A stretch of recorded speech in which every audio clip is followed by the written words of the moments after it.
Filming a car scene can be expensive, but it doesn't have to be. For a lot of filmmakers, the solution to filming a car scene is simple. Don't move the car. Time to talk about the poor man's process. The poor man's process is a filmmaking technique that simulates movement in a vehicle without actually moving it, and typically without showing the background outside the windows. It's called the poor man's process because, well, it's usually a lot cheaper than actually driving, which often requires lots of special equipment, safety precautions, and permitting. The term process comes from two sources: a process trailer, which is what cars are put on when filming driving scenes in the wild, and a process shot, which refers to filming a live-action foreground in front of a pre-recorded background. So technically, we should be calling it the poor man's process shot. The practice's lineage comes from a relatively expensive technique: rear projection, a type of process shot that was most popular in studio films from the 1930s to 60s. Filmmakers would project footage of a street behind a parked car, making it seem that the background was moving. This eliminated a lot of the problems inherent to shooting in an actually mobile vehicle. The bulky cameras didn't need to be mounted. Sound didn't need to worry about engine or street noise. And lights could be set up to adequately illuminate actors so they wouldn't fall into shadow. But there were drawbacks to this technique. First, it was costly, requiring state-of-the-art equipment and a large sound stage. The second problem, it doesn't look very real. The poor man's process developed as an approach that was both cheap and realistic. The key to the poor man's process is lighting. One of the biggest tells that rear projection was fake was that the lighting on the actors remained stationary.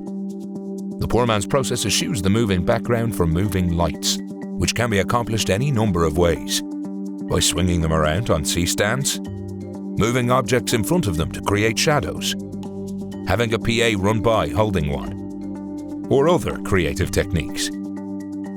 If the camera is outside of the car, then reflections are also a consideration, which can also be created by simply running objects by out of frame. Thrifty filmmakers may also get some PAs to rock the car back and forth during takes, further heightening the illusion. Because there's no moving background, the poor man's process is typically most effective for night scenes, where the camera wouldn't capture the outside regardless. For day scenes, some filmmakers may rely on using the sky as the background, which also wouldn't move much even if the car were actually driving. Because the technique is so effective and relatively simple, it has remained remarkably unchanged for decades and continues to be popular on even larger budget films. But for those who can afford it, there are even more convincing techniques. With the advent of virtual production, the driving scene has once again been revolutionized. Virtual production car scenes essentially operate as a hybrid of rear projection and the poor man's process. Much like rear projection, LED screens surrounding a vehicle are programmed to show a moving background. But because they're LED, they don't have the same drawback as a projector, because the images they play also emit light, creating moving luminance on the car and the actors inside it, much like the poor man's process does. The result is a remarkably realistic driving scene with a high degree of control. For more on virtual production, check out our video on the subject. So, to recap, rear projection is when a moving background is projected, but the lighting typically remains stationary. The poor man's process has no moving background, but moving lights, shadows, and a little manual car shake are added. And virtual production essentially puts both of these techniques together.